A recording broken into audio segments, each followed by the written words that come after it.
नमस्कार प्रेक्षकांनो, सावळ्याची जणू सावली या मालिकेत नुकताच एक रोमांचक प्रोमो प्रेक्षकांच्या भेटीला आला आहे, ज्याने मालिकेची उत्सुकता शिगेला पोहोचली आहे। या प्रोमोमध्ये सावलीने महेंद्र यांच्या घरात मंगळागौरीच्या सणात एका पाठोपाठ एक असे मोठे धमाके करून सर्वांनाच धक्का दिला आहे।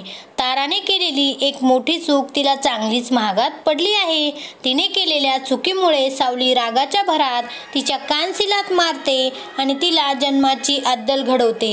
या घटनेने ताराचा खरा चेहरा पुन्हा एकदा सर्वांसमोर उघडकीस आला आहे। काही दिवसापूर्वी राज आणि जुली यांच्या अफेअरचा पर्दाफाश झाल्यामुळे तिलोत्तमाने राजला घराबाहेर काढले। राजने अमृताच्या पायाशी पडून माफी मागितली, पण अमृतानेही रागात येऊन त्याच्या कानशिलात मारली। तिलोत्तमानेही राजच्या थोबाडीत मारून त्याला घराबाहेरचा रस्ता दाखवला आणि सावलीला घराची सर्वोत्कृष्ट सून म्हणून दर्जा दिला। यानंतर सावली आणि तिलोत्तमा यांच्यात एक नवीन नाते तयार झाले, जे प्रेमाचे आणि विश्वासाचे होते। मंगळागौरीच्या सणासाठी महेंद्र यांच्या घरात जोरदार तयारी सुरू होती। घर आनंदाने आणि उत्साहाने भरलेले होते। सावली, सारंग आणि तिलोत्तमा खूप खुश होते। अमृता आणि सावली यांनी सणाची तयारी खूप उत्साहात केली होती। या सणाला तारानेही भरजरी साडी आणि दागिने घालून तयारी केली होती, पण तिच्या मनात काहीतरी वेगळेच कटकारस्थान सुरू होते। तारा किचनमध्ये काम करत असलेल्या अमृता आणि सावलीकडे येते। अमृताला पाहून ती विचारते, अमृता वहिनी, मंगळागौरीचा सण कोणासाठी असतो हे तुम्हाला माहिती आहे का? तारा पुढे म्हणते की मंगळागौरीचा सण नवऱ्यासाठी असतो आणि तुम्ही तर तुमच्या नवऱ्याला घराबाहेर काढले आहे। अशा परिस्थितीत तुम्ही हा सण कसा साजरा करणार? ताराच्या या बोलण्याने अमृताला खूप वाईट वाटते आणि तिचा चेहरा पडतो। तारा पुढे म्हणते की जेव्हा राजकुमार सरांना घराबाहेर काढले जात होते तेव्हा तुम्ही कुठे होत्या? तेव्हा तुम्ही तुमच्या नवऱ्याची बाजू घ्यायला हवी होती। तुम्ही तुमच्या नवऱ्याला घराबाहेर काढून आनंदाने भरजरी साडी घालून हा सण कसा साजरा करू शकता? ताराचे हे बोलणे ऐकून अमृताला खूप धक्का बसतो, पण सावलीला मात्र हे अजिबात आवडत नाही। सणासाठी घरात आलेल्या इतर बायका सुद्धा ताराच्या या बोलण्याने अवाक होतात। दुसरीकडे ऐश्वर्याने ताराला आधीच अमृता आणि सावलीला चांगले अद्दल घडवण्याचा प्लॅन सांगितलेला असतो। ऐश्वर्याच्या सांगण्यावरून तारा असे बोलत होती।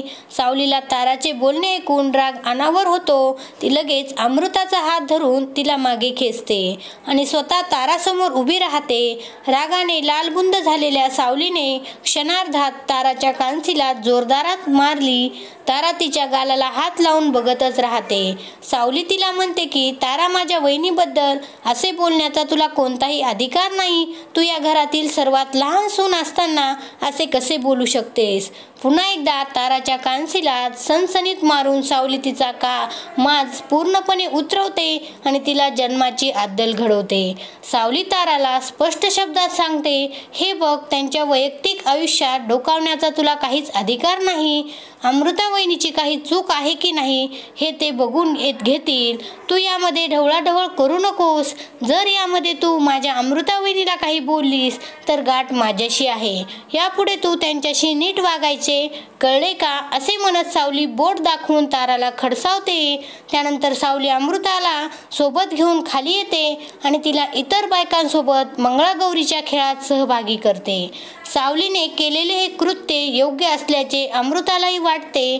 तिला कळते की राजने केलेल्या चुकीमुळेच तिलोत्तमा मॅडमने त्यांना घराबाहेर काढले आणि ते योग्यच होते, कारण राजने दुसऱ्या कोणत्याही बाबतीत चूक केली असती तर त्याला माफ करता आले असते, पण राजने केलेले कृत्य अक्षम्य होते। अमृताला हेही कळते की घरातील सगळेजण राजवर किती प्रेम करत होते आणि त्याला कंपनीत व्हाईस प्रेसिडेंटचे पदही देणार होते, पण त्यांच्या कर्मामुळे त्याला हे सगळे गमवावे लागले। अमृता आता आनंदाने सावलीसोबत त्या सणामध्ये सहभागी होते। सावली, अमृता आणि तिलोत्तमा यांच्यासोबत झिम्मा, फुगडी आणि लेझीम असे सर्व खेळ खेळते। या मंगळागौरीच्या सणात सावलीने ताराचा खरा चेहरा सर्वांसमोर आणला आणि तिला धडा शिकवला। या घटनेने ताराला तिची घरातील किंमत आणि जागा लक्षात येते। सावली पुन्हा एकदा महेंद्र यांच्या घरात सर्वश्रेष्ठ सून म्हणून सिद्ध होते। या प्रोमोमुळे पुढील एपिसोडची उत्सुकता खूप वाढली आहे. सावली ताराला कशी अद्दल घडवते हे पाहण्यासाठी चाहते आतुरतेने वाट पाहत आहेत. हा विशेष मंगळागौरीचा एपिसोड प्रेक्षकांसाठीच नक्कीच मनोरंजक ठरेल. तुम्हाला या मालिकेच्या पुढील घडामोडीबद्दल आणखी माहिती हवी असल्यास तुम्ही आमच्यासोबत जोडून राहू शकता. मित्रांनो, व्हिडिओ कसा वाटला कमेंटमध्ये नक्की सांगा. व्हिडिओ आवडला असेल तर चॅनलला लाईक आणि शेअर करायला विसरू नका. चॅनलला सबस्क्राईब देखील करून ठेवा.